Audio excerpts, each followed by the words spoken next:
Welcome! I'm Jackie Blondin. I'm a ceramic artist and art educator, and this is Studio Check-In, where I'm going to be going over one project, one decision, and one lesson. And you're in my pottery studio right now. So I'm just going to start to get ready. I have the table set up to show you some things that I'm working on right now. I am currently trying to complete a sculpture that is going to have arced discs on it. So in order to prepare for that, I have my table set up with a series of rounded forms that are going to be hump molds. So a hump mold means that you're placing the clay on top of it. And I have a series of different types. There are different sizes, and I have them made out of different materials. And I am holding a styrofoam ball because I wanted to show you that some of my molds are made from this. So I also have a ton of different sizes of balls. And what I did recently, the other day, is I went through everything. I've had these molds for a while. I had made a series of them this way using the ball and submerging it or pressing it down into a bowl that had plaster in it. And they work great. I am using these as slump molds when I use these ones directly, but I can also use them to do casting. And so I've poured casting slip into them and made a series of multiple molds from these molds themselves. And when I do that, just to show you, I could use both sides of it. So this one is bisque, so I can use this side and I can use the inside. The inside is not as uniform as the outside, but I can still use them. Some of the molds I made directly pouring into containers. So these are solid plaster, and when I made those ones, I was pouring them into hard plastic. Now, hard plastic or ceramic can be a challenge to do casts out of, but you can do it. You just have to prepare the piece properly. Whereas like pouring plaster into a soft, malleable kind of plastic, it's easy to pop the stuff out. I still do prepare them with a little bit of Murphy soap, but these ones I really had to lather up. And I wanted to show you some other plastics that I've been saving to make more casts out of. So, whenever you find packaging that has been really thoughtfully made, look at it and see, can I use it to make a mold out of? So these are for the future. I'm going to be making more of these because I don't have a lot of sets of these ones because I can't cast them repeatedly because they're not because they're a positive as opposed to a negative. Anyways, I thought I'd show you those. And the pieces that I'm currently working on, like I said, I went through and organized the whole thing. Because when I was working, I would pull out the parts and then I'd be trying to match them up, and I had a really hard time trying to, like I'd be holding up two different sizes like this and trying to go, are they the same or are they different? So what I did is I went through all my original molds that I have stacked and tested them with the styrofoam balls to see what fit in. And if the styrofoam balls didn't fit, then I know that I made the piece using the hard plastics.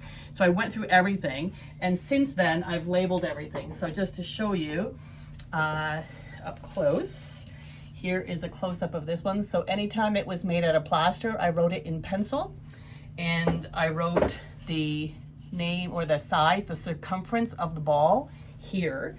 And once I knew that, I could figure out what the diameter was. So that kind of helps me because I don't really deal with circumference. I deal with diameter when I'm doing the work I'm doing. So I went through everything and labeled everything. Then I went through my cookie cutters, which I use for the most part to do the cuttings. And I have them all stacked on the correct size right now so that when I go to the workflow, it's going to happen properly. So even those I labeled with marker. And, some of the circles I need are bigger than my cookie cutters, so I'm using different lids, and I've labeled those as well.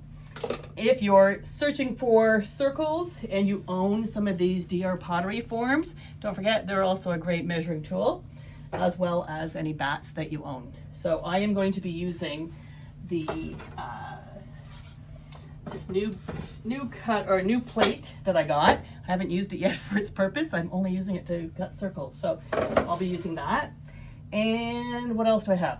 I wanted to show you another thing that I another system that I use. So when I have my cookie cutters together, I clip them together using one of these kind of office supply pieces. And then I can hook them onto my pegboard. But another system that I started to use was based on this idea that I had a number of years ago when I was teaching.